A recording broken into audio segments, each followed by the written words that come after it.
Before clocks measured hours, before calendars hung on walls, before anyone ever sang over a cake, there were towers.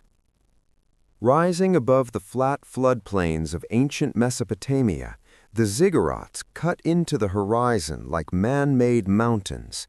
Step by step, tier by tier, they climbed toward the sky, not to reach heaven, but to watch it. Because in this world, the world between the Tigris and Euphrates, the sky was not decoration, it was documentation. Every flicker above was a sentence. Every eclipse was a warning. Every wandering planet was a god in motion. And when a child was born, the first question was not, "Is it healthy?" It was, "What was happening in the heavens?" Imagine the night. A warm wind pushing dust through narrow streets, oil lamps flickering in mud-brick homes. Somewhere in the darkness, a woman screams in labor, and above her roof, Mars burns red. To modernize, that red dot is a planet reflecting sunlight.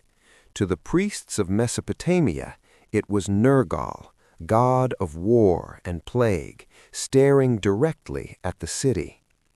Inside the home, the child cries for the first time. Outside, a messenger runs, because somewhere, high above the city, a priest must climb. The temple libraries of kings preserved thousands of clay tablets. In the vast collection assembled under Ashurbanipal, there existed a monumental series of omen texts known today as Enuma Anu Enlil. These were not myths, they were manuals. Line after line cataloged celestial combinations and their earthly consequences. If a child is born when the moon is eclipsed, the father's house will fall. If Venus disappears on the horizon, the land will know famine.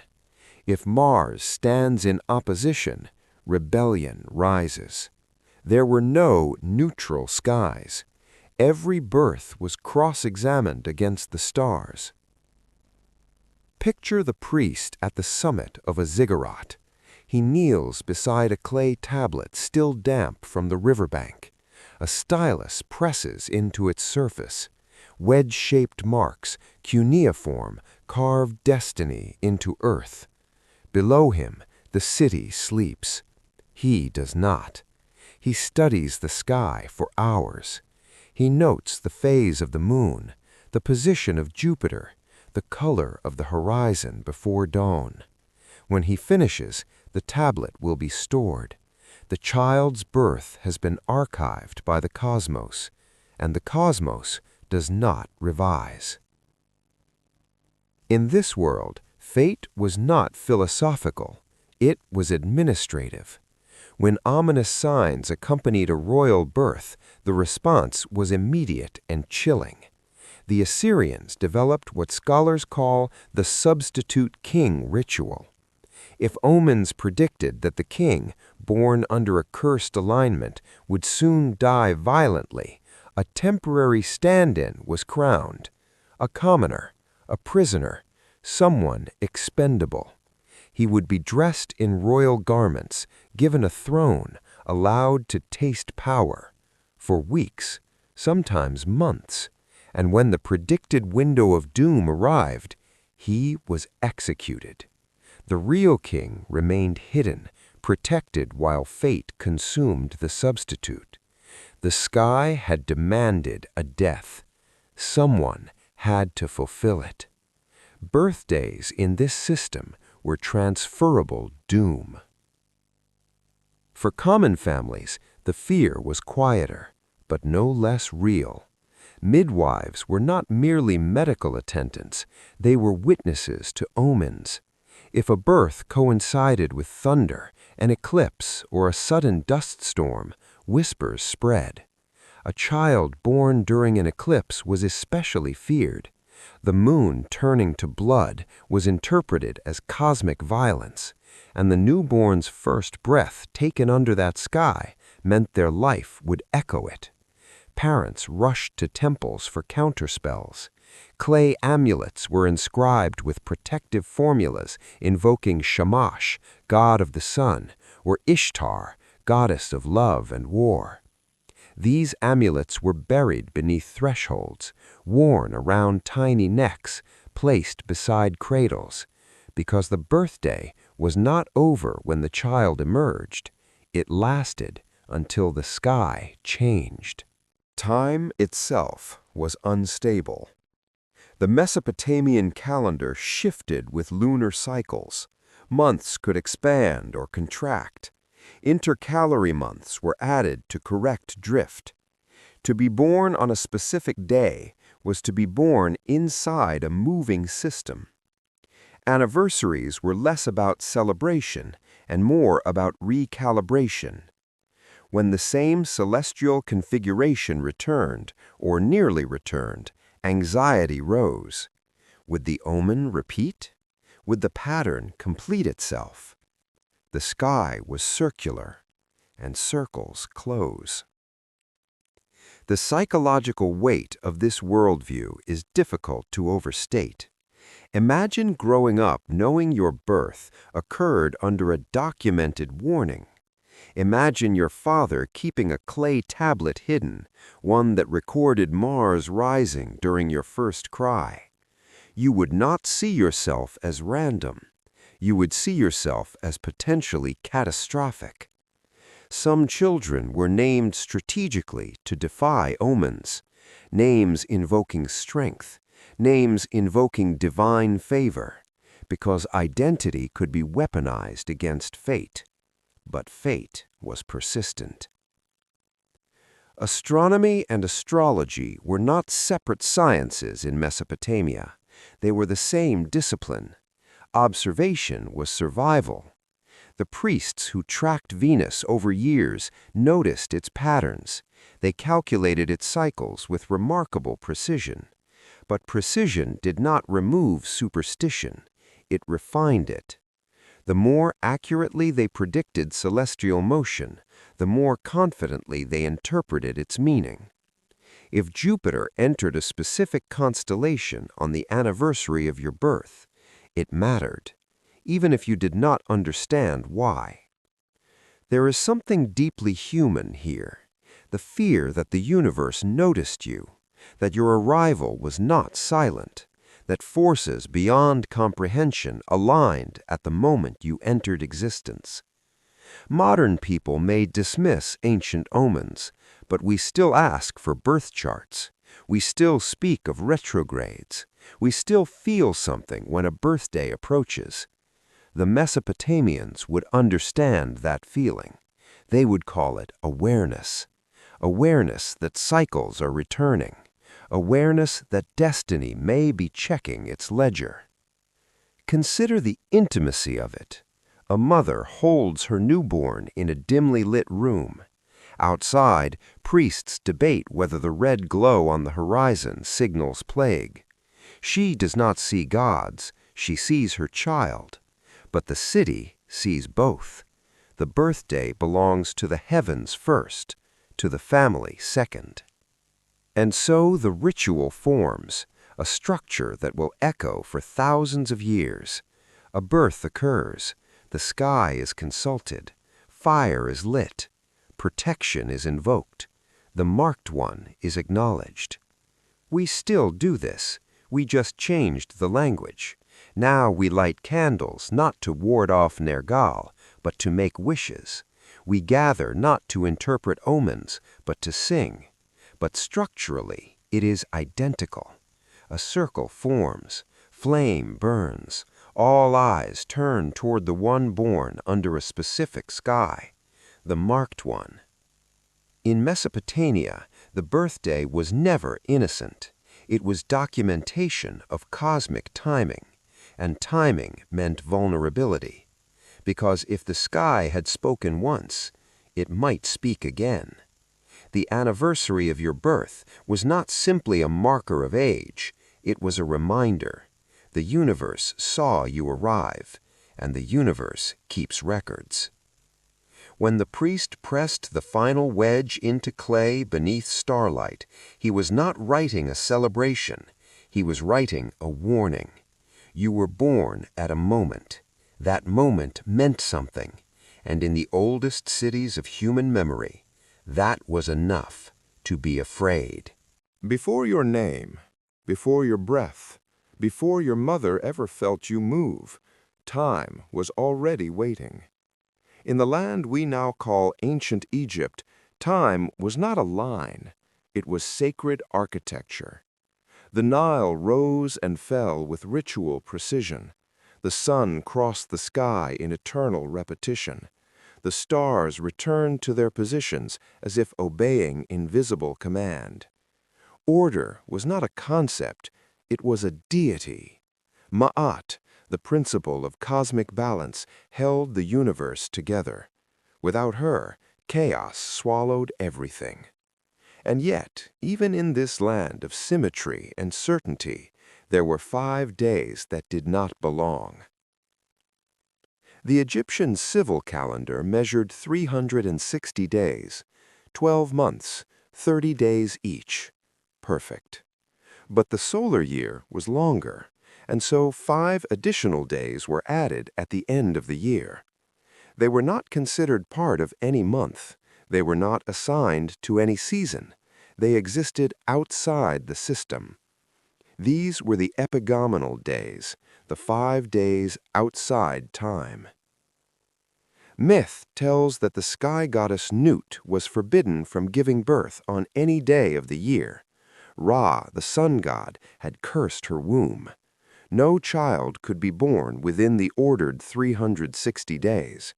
So the god Thoth, master of wisdom, magic, and the moon, gambled with the lunar deity Khonsu. He won fragments of moonlight, enough to create 5 extra days. Time stolen, time unclaimed. On these days, Nut gave birth.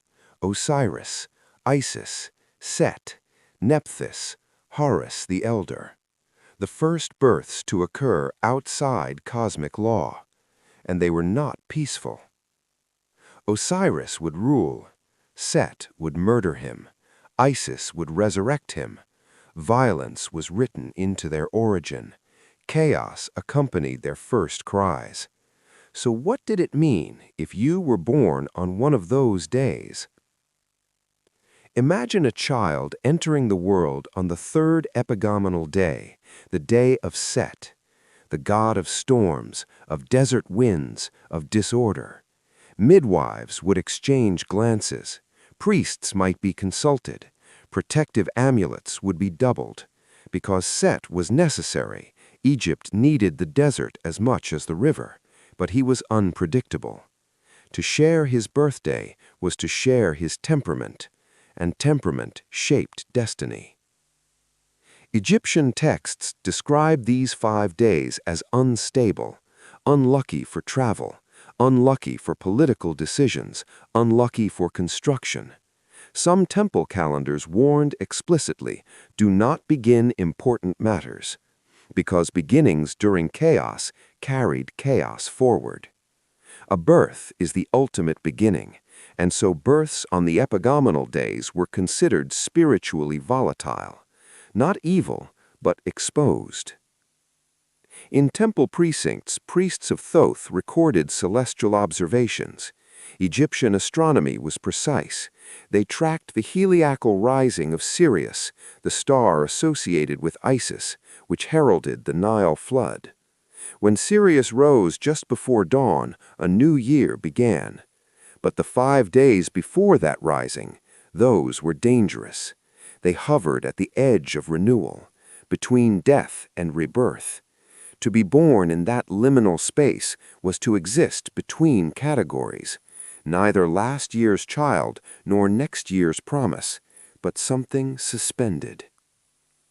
Egyptians understood liminality. They built tombs to prepare for it. They embalmed bodies to survive it. They wrote spells in the Book of the Dead to navigate it. Birthdays were liminal, too, anniversaries of crossing from nothing into something. And liminality attracted attention, not just from gods, but from spirits. The Nile Delta was thick with unseen forces in Egyptian imagination. Demons guarded thresholds, spirits lurked in shadowed corners. Certain deities protected childbirth, especially Taweret, the hippopotamus goddess with lion claws and crocodile tail. She was terrifying to look at, and that was the point. Her monstrous form frightened other monsters away. Images of Taweret were painted on walls near birthing stools. Amulets bearing her shape were worn by pregnant women, because childbirth was warfare and birthdays were battlefields. Now consider the room, a low mud brick chamber, reed mats on the floor, incense burning thick and sweet. A woman crouched on a birthing stool, gripping carved wooden handles shaped like protective gods. Outside, the Nile murmurs. Inside, the air is heavy. When the child finally emerges, there is relief, but not celebration. Not yet. First, the date must be calculated. Which day is this? Is it within the ordered 360, or among the 5? If it is one of the 5, then rituals must adjust. The child may be assigned additional blessings, extra offerings to household gods, extra prayers to avert inherited conflict. Names might be chosen strategically. Egyptian names were not casual. They invoked deities, they carried wishes, they deflected danger. To name a child born on Set's day something like Osiris protects him was intentional. Language became armor. And then there were the pharaohs. Royal births were not private, they were national events. When a prince was born, court astrologers examined celestial signs immediately.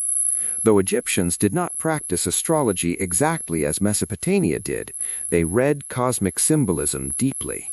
Comets were rare and ominous. Unusual Nile flooding patterns were noted. Storms at birth were interpreted. The pharaoh was divine, incarnation of Horus. His birthday reinforced that narrative. Temples commemorated it.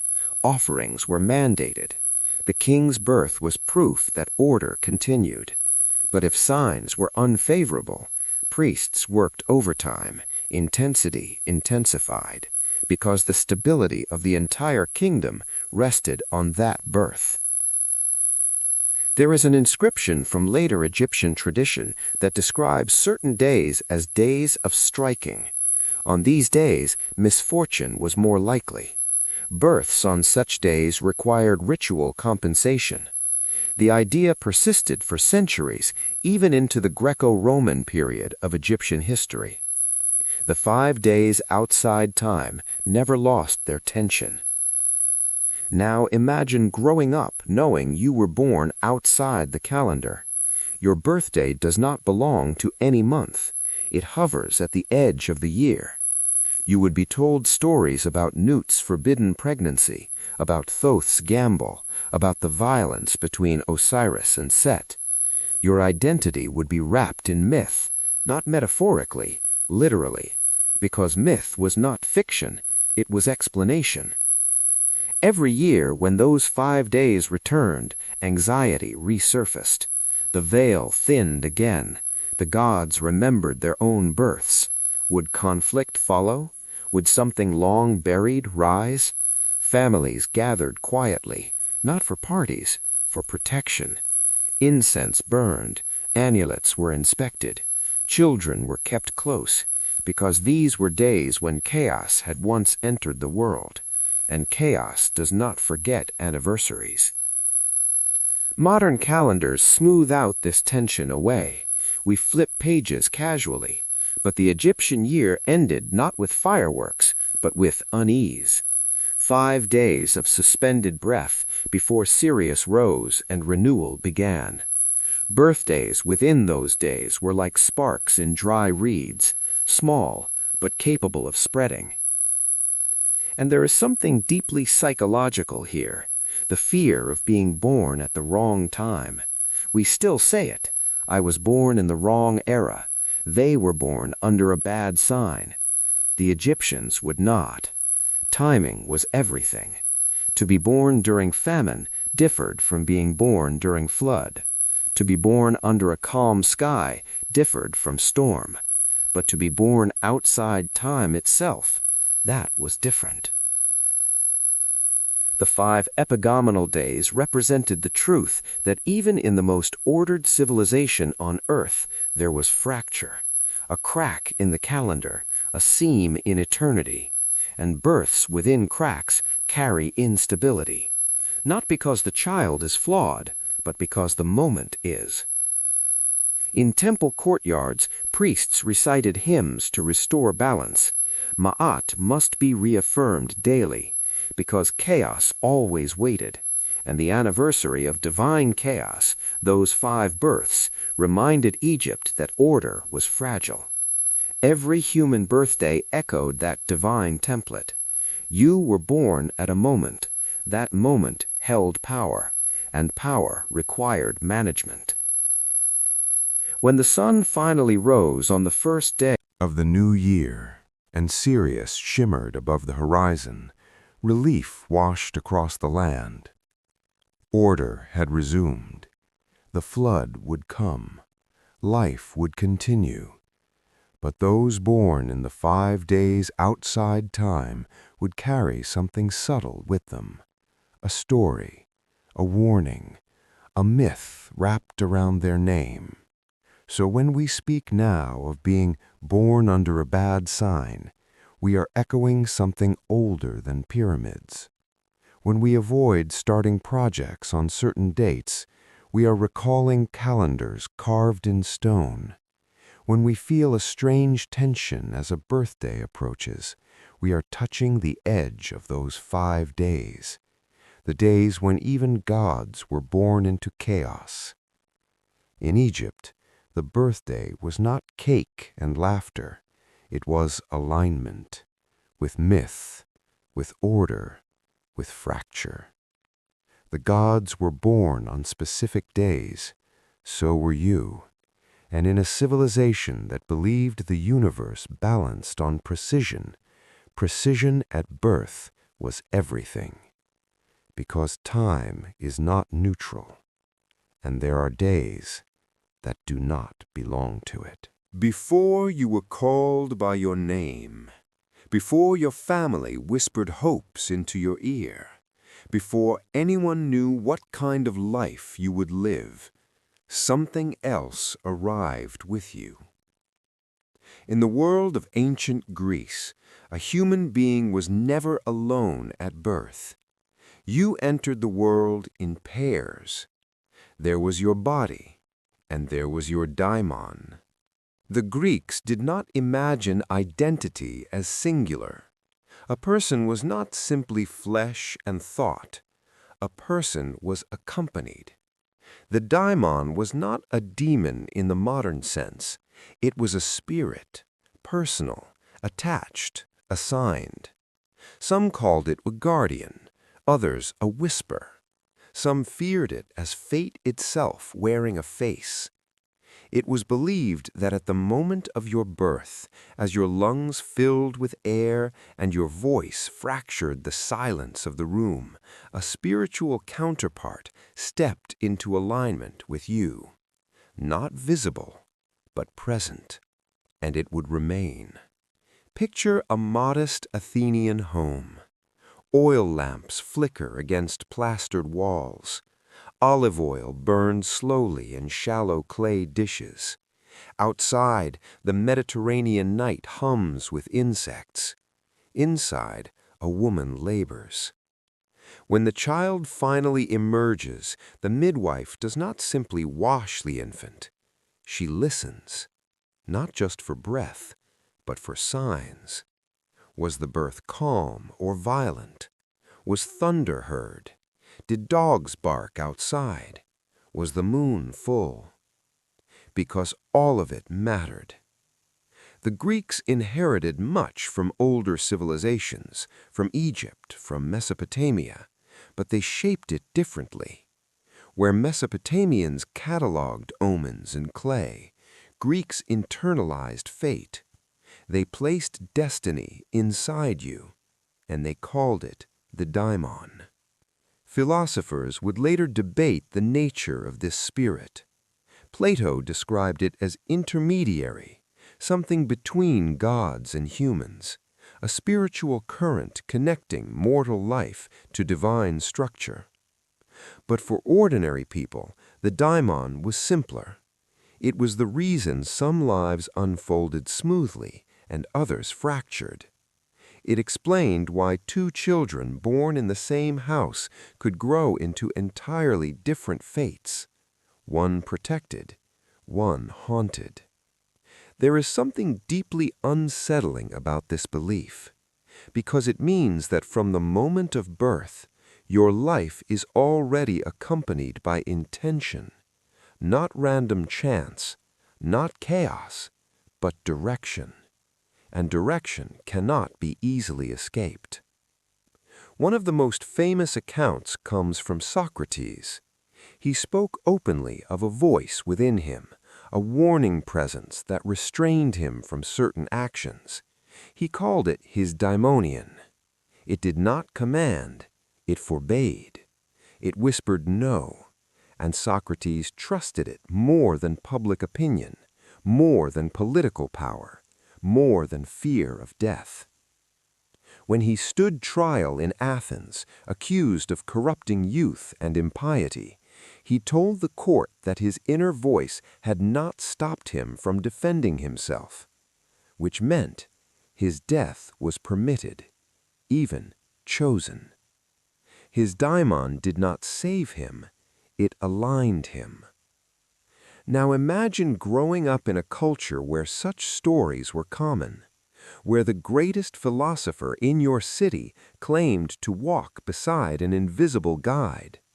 Your birthday was not just a marker of age, it was the anniversary of a spiritual pairing. And anniversaries draw attention. The Greeks believed that on the day of your birth each year, your daimon stood closest to you.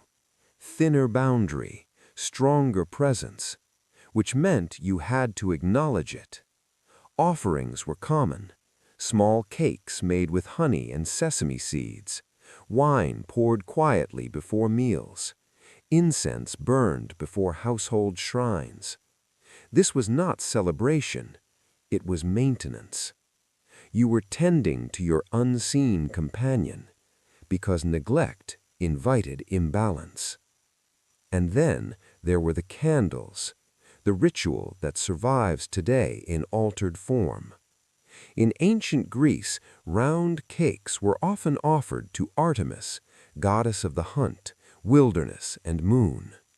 These cakes were shaped in circles to resemble the full moon. Candles were placed atop them. Lit flames mirrored the moon's glow, but they served another purpose. Fire repelled. The Greeks understood fire as purification. It burned away miasma, spiritual pollution. It frightened malevolent spirits lingering at thresholds. A birthday cake with flames was not decoration, it was defense. Imagine a child standing before a small round cake in a dimly lit courtyard. Night above is thick and star-heavy. The family gathers in a loose circle. Candles flicker, casting long shadows against whitewashed walls. The child closes their eyes. The adults fall silent. In that silence, there is tension. Not excitement, awareness. Because in that moment, the daimon listens. And so do other things. The act of blowing out candles is symbolic violence. You extinguish fire with breath. Breath is life. Life conquers fire, but also risks darkness. If the candles are not extinguished fully, it was believed that the wish might fail. But deeper than the wish was the structure. You gather fire, you center the marked individual, you perform an act that shifts energy, you seal it with applause. This resembles ritual more than festivity, because it is ritual. Its meaning simply drifted. The Greeks were deeply conscious of liminality, thresholds between states.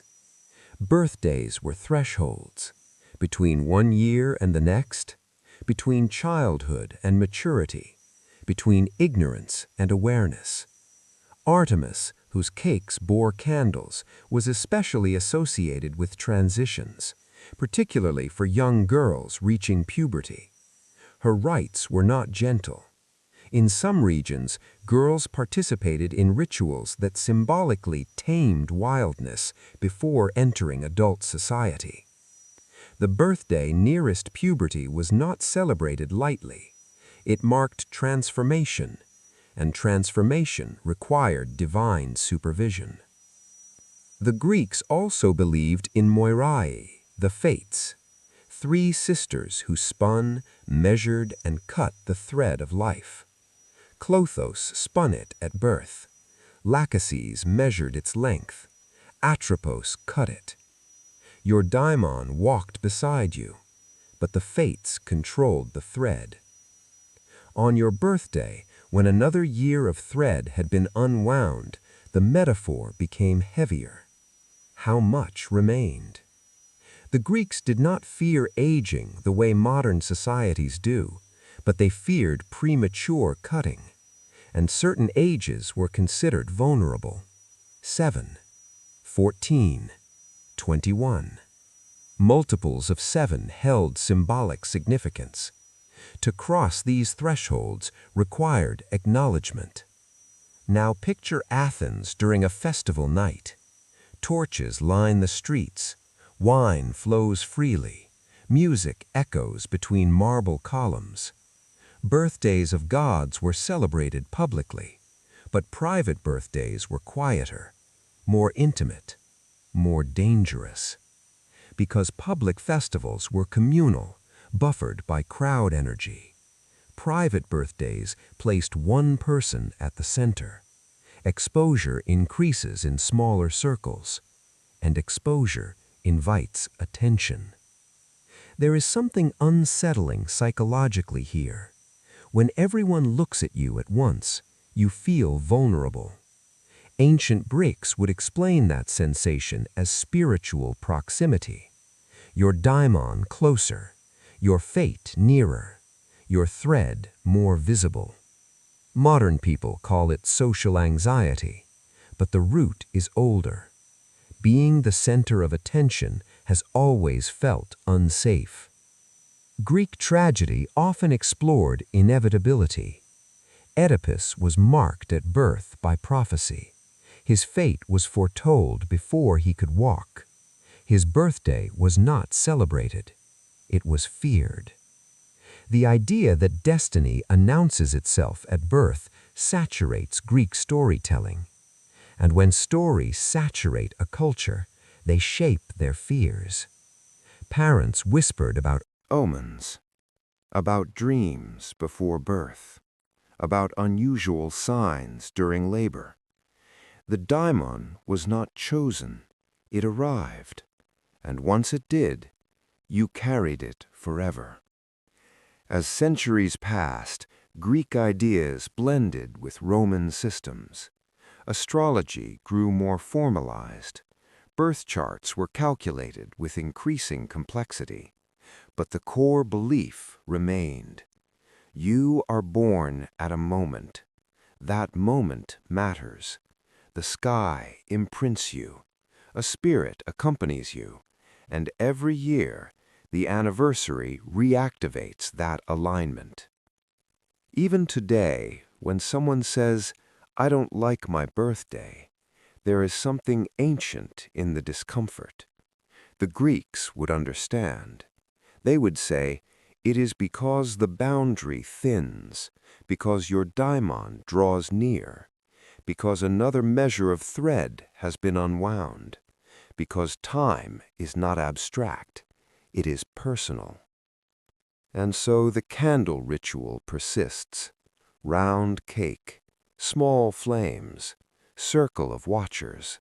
The marked individual closes their eyes, makes a silent request. Breath extinguishes light. Smoke rises upward, like incense in a temple courtyard, like offerings before Artemis, like prayers before a household shrine.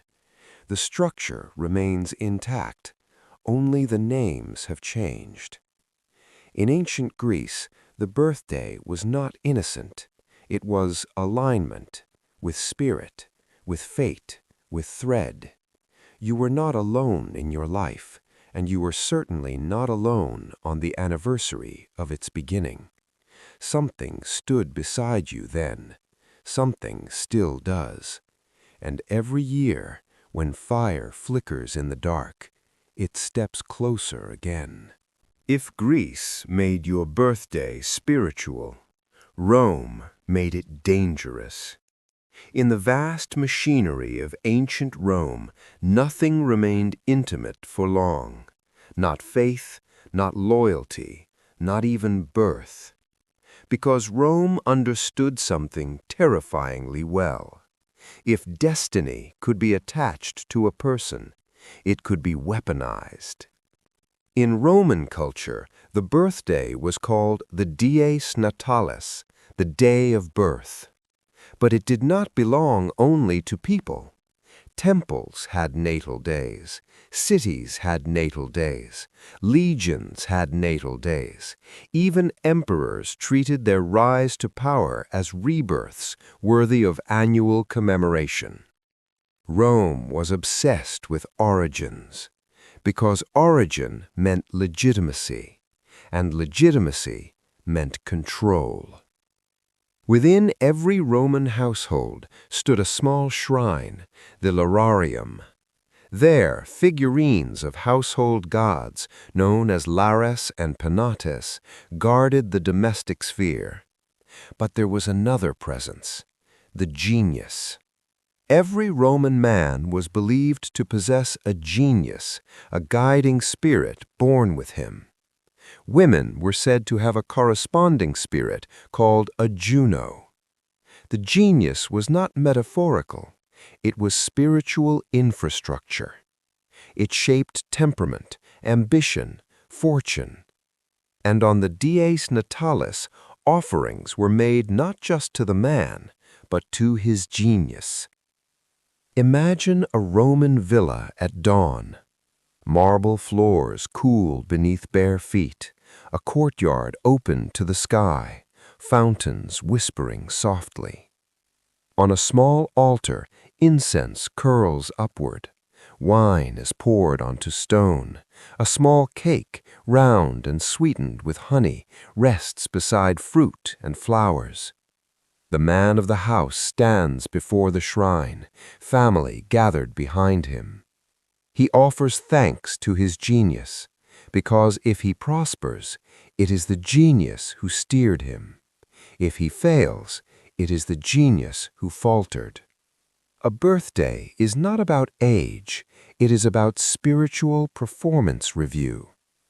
But in Rome, the personal was always political, and no one understood this better than Augustus. When he consolidated power after civil war, he did not simply rule, he curated destiny. His birth was reframed as inevitable, a divine necessity. The Senate declared honors on his birthday. Public games were held, sacrifices mandated across provinces. Cities far from Rome erected altars marking the dies natalis Augusti. The emperor's birthday became a civic ritual. Participation was not optional. To ignore it was to signal disloyalty. Now imagine the scale. Across an empire stretching from Britain to Egypt, on a single day, citizens burned incense in honor of one man's birth. The structure is ancient. One person stands at the center, fire is lit, eyes turn upward, fate is acknowledged. But now it is enforced by the state. The birthday becomes surveillance. Who celebrates enthusiastically? Who does not? Who fails to appear? Loyalty could be measured by applause. And yet, behind the spectacle, fear pulsed quietly. Because Rome was a city built on conspiracies. Birthday feasts were vulnerable spaces. Guards relaxed, wine flowed, rivals smiled too easily. Poison dissolved seamlessly into sweet wine. The historian Suetonius records rumors of attempted assassinations planned during imperial celebrations. Because the birthday gathered everyone in one place, and where everyone gathers, so does opportunity. Consider the reign of Caligula, extravagant, unpredictable, dangerous. His birthday celebrations were theatrical displays of excess, lavish games, public feasts, executions sometimes disguised as entertainment.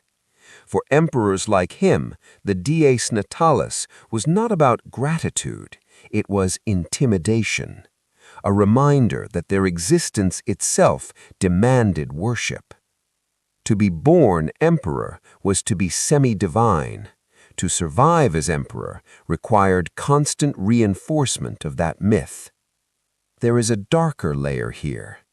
In Rome, divinity could be granted by decree. After death, the Senate might declare an emperor a god, temples built, priests appointed. But this process often began during life, and birthdays accelerated it. The living ruler's birthday blurred into divine commemoration. And once divinity attaches to a birth, to oppose that person becomes sacrilege.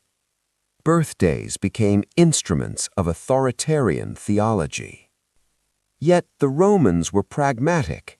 They understood omens deeply. Before major events, augurs read bird patterns, haruspes examined animal entrails for divine approval. Birthdays were monitored for signs. Thunder during a celebration? Bad omen. Statue collapsing? Worse. Strange celestial event? Terrifying. The gods did not remain silent. And if something went wrong during a birthday feast, it was interpreted as commentary on the ruler's legitimacy. There are recorded cases where emperors delayed campaigns because unfavorable omens appeared near their natal day. Even the most militaristic leaders feared alignment, because the Romans believed in cycles. The return of the natal day reactivated the energy of the original birth moment. If that moment had been volatile, the anniversary might be too. The anniversary might be too. Private citizens absorbed this belief. Many Romans avoided risky travel on their birthdays. Some abstained from political decisions. Others increased offerings to their genius, seeking reinforcement for the coming year. The birthday was spiritually porous, and Rome, though outwardly rational and administrative, was inwardly saturated with superstition. There is something chilling in how Rome fused personal fate with state power. The emperor's birthday reshaped the calendar itself. The people's year revolved around it. The empire moved in rhythm with one man's arrival into the world. It echoes patterns we have seen before, and will see again. Because centuries later, leaders would study Rome carefully. They would understand the genius of natal spectacle. But Rome perfected it first. The dies natalis of an emperor could include military parades, public games in the Colosseum, mass sacrifices, distributions of grain or money, oaths of loyalty from soldiers. The people cheered, but cheering was currency. Silence was suspicious. There were also whispers. Astrologers in Rome gained influence during the imperial era. Birth charts became fashionable among elites. The exact hour of birth mattered. Planets positioned in specific houses foretold ambition, betrayal, downfall. If a rival knew your birth chart, they might predict your weaknesses. Knowledge of your natal alignment became strategic intelligence. And sometimes, birthdays closed loops in unsettling ways. Roman writers note with fascination when individuals died on their birthdays. It was considered eerie symmetry, a life beginning and ending on the same date. Some saw it as cosmic completion, others as divine mockery, because Rome believed in order and symmetry implied design. Picture an aging senator standing before his lararium on his 60th birthday, his hair silvered, his political rivals circling. He offers wine to his genius, but he knows something. The same planetary configuration that marked his birth has returned. He remembers the omen his father once whispered about. Mars was strong that night, and Mars governs conflict. His birthday does not feel festive. It feels like exposure. There is a reason why public celebration and private anxiety coexist on birthdays. Rome embodied that duality. Outwardly, triumph, spectacle, cheers. Inwardly, calculation, vulnerability, fate. The genius stands close. The emperor watches the crowd. The crowd watches the emperor. Everyone measuring, everyone waiting for signs. And then there is the blood. Rome never separated spectacle from violence. Gladiatorial games often coincided with imperial celebrations. Birthdays of rulers were marked with combat in the arena. Men died to honor the emperor's life. Life celebrated through death. The symbolism is stark. Your birth grants power. Others bleed to affirm it. This pattern would echo through history, but in Rome it felt structured, administrative, legal. The calendar itself became an instrument. Mark this day, burn incense, attend games, pledge loyalty. Your personal birth mattered, but the emperor's birth mattered more. And if his genius overshadowed yours, so be it. By the late empire, astrology had become nearly inseparable from politics. Some emperors banned astrologers, fearing predictions of assassination. Others secretly consulted them. Birthdays became classified information, exact times concealed, because knowledge of alignment was power. If the stars predicted your fall, your enemies might hurry it along. And so, in Rome, the birthday evolved fully into what it always threatened to become: a stage, a risk, a test of loyalty, a reenactment of cosmic order. You were born at a moment. That moment carried force. But if you were emperor, your moment reshaped the empire. When modern societies gather to celebrate leaders with parades and national holidays tied to their birth, we are not inventing something new.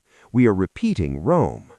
When a ruler's natal day becomes patriotic ritual, we are echoing the Dies Natalis of Augustus.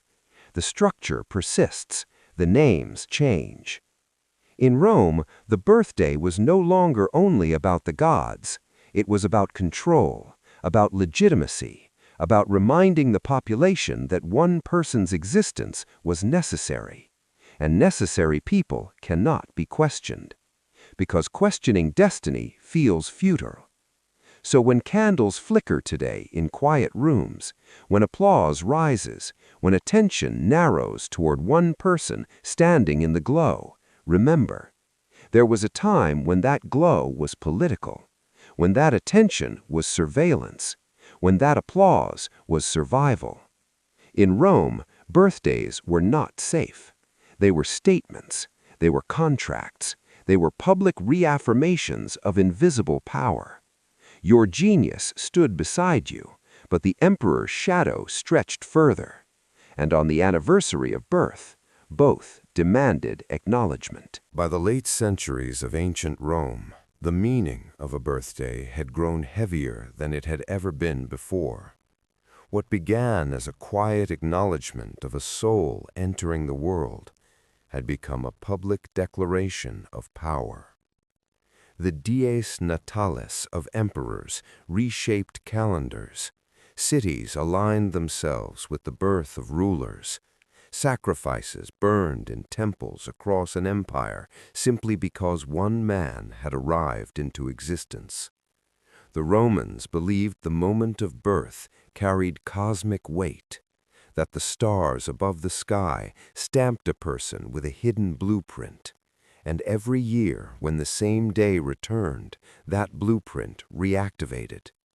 But Rome also understood something darker. Birthdays gathered attention, and attention invited danger. A ruler's celebration could become the perfect stage for betrayal. A feast could turn into a conspiracy. A toast could hide poison. A cheering crowd could be hiding knives.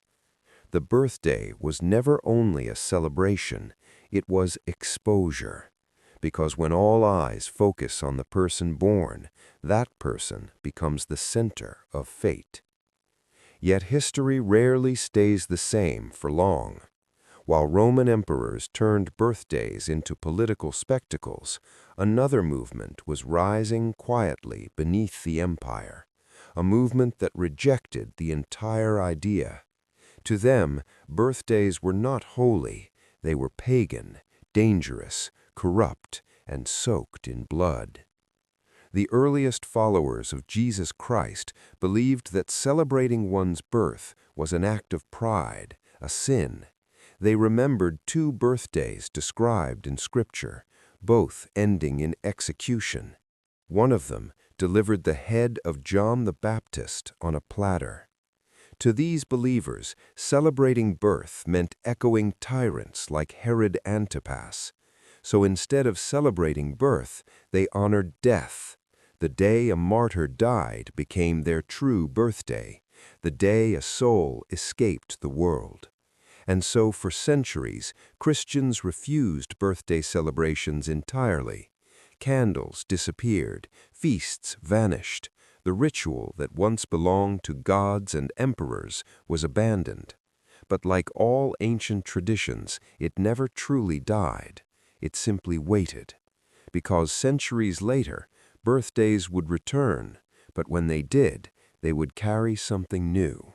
Fear, superstition, and whispers that the day you were born was also the day the devil could find you most easily.